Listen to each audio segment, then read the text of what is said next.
My name is Pedro Lima. I'm a professor at IST, University of Lisbon, and also the president of a research unit called the Institute for Systems and Robotics. And here I'm the, let's say, the Coopetition coordinator.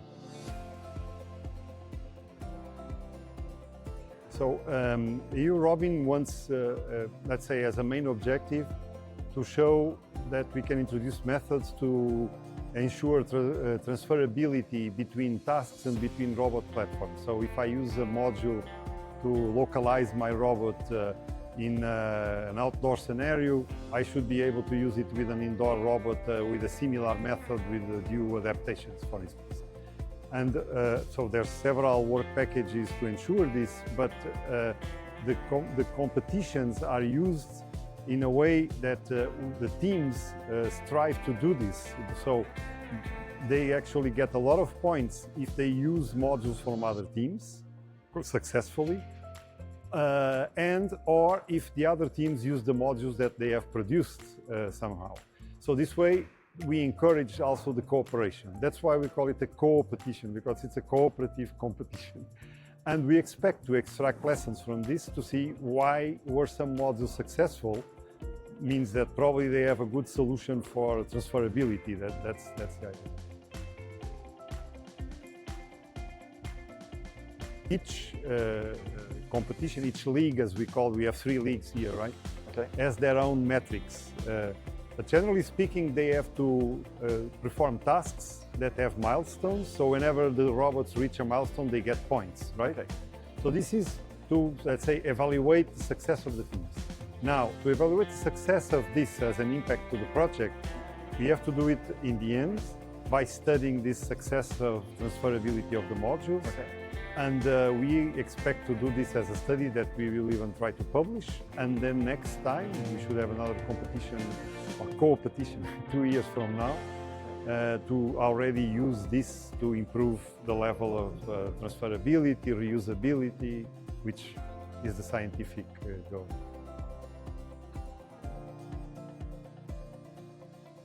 It's the idea I mentioned before. So there are the competition, the teams have to reach milestones and get points for it. But on the other hand, if they have produced the modules that they put in what we call our repository, the EuroCore Coopetition service or the marketplace, if they put it there, other teams use it and they are successful achieving a milestone with their module, the team that provided the module gets points. And the team that used the module gets even more points because they were willing to test other people and to integrate it. So that's how we promote it.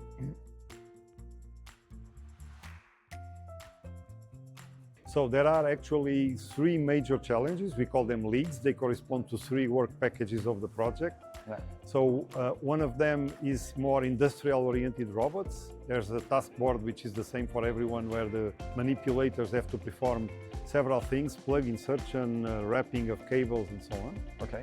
There's another one which is more service robots. These are robots that are in a kitchen, or actually there are 3 kitchens here, and they have to move from kitchen to kitchen and pick up objects from one place and place them in the other place, or give them to a human. So these are typically mobile robots with the manipulators. They have to recognize the objects and to pick them up and so on.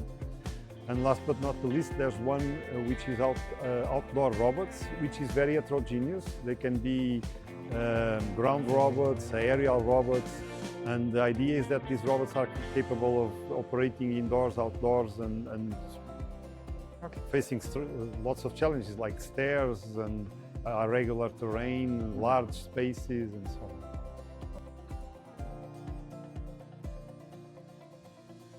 I've been to competitions for many years, for instance in RoboCup, also in the European Robotics League, and now here. And what we have seen over the years is that there's several impacts. Well, perhaps the most obvious one is the education. I mean, we bring teams of master and PhD students, and of course also researchers and professors, full-time researchers, that basically learn to work as a team, learn to work under stress, and to solve problems in a very creative way. And at the same time, this problem is the same for several teams. So it's also a way of benchmarking the result of your research. So for research, this is tremendously important because if we set the right challenges and if the teams do it with this research perspective, not just to solve that particular problem, but provide more general solutions, it's also research contributions. And also what we have seen in the past is that there are very many successful cases of technology transfer. I mean, just to mention two that I know relatively well, is the DARPA Grand Challenge. There was the team that won like the second edition was the team that Google acquired to build up an autonomous car. And in RoboCup, there was a very successful team in one of the leagues actually playing football. And they developed then with their company the robots that Amazon is now using in their warehouses. And actually the team leader, a very well-known professor and researcher, uses to say that what I did here, I learned it from RoboCup. So competitions contribute to all these things. That's why I think they are so impactful.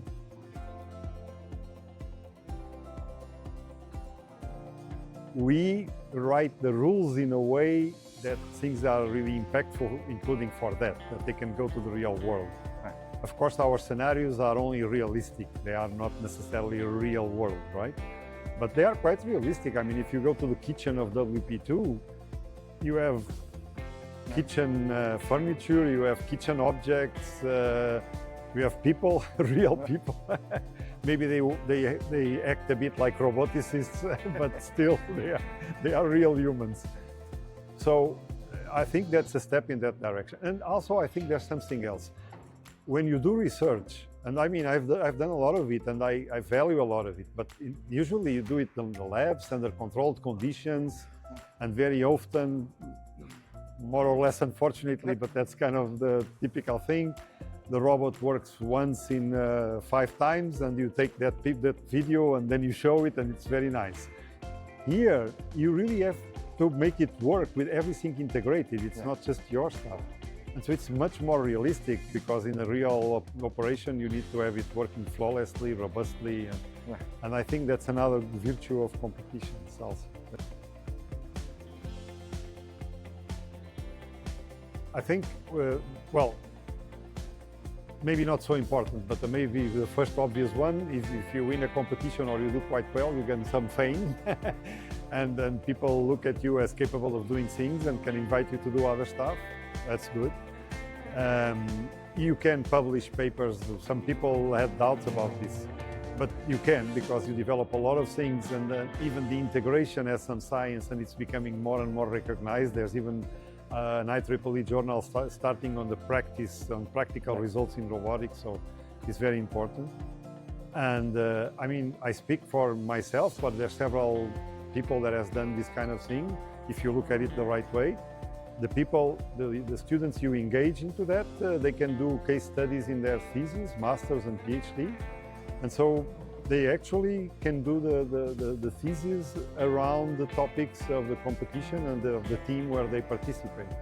So I think there's, and of course then some of them can even have a startup and use some of the experience they got there, directly or indirectly, to be better entrepreneurs as well. So I think that's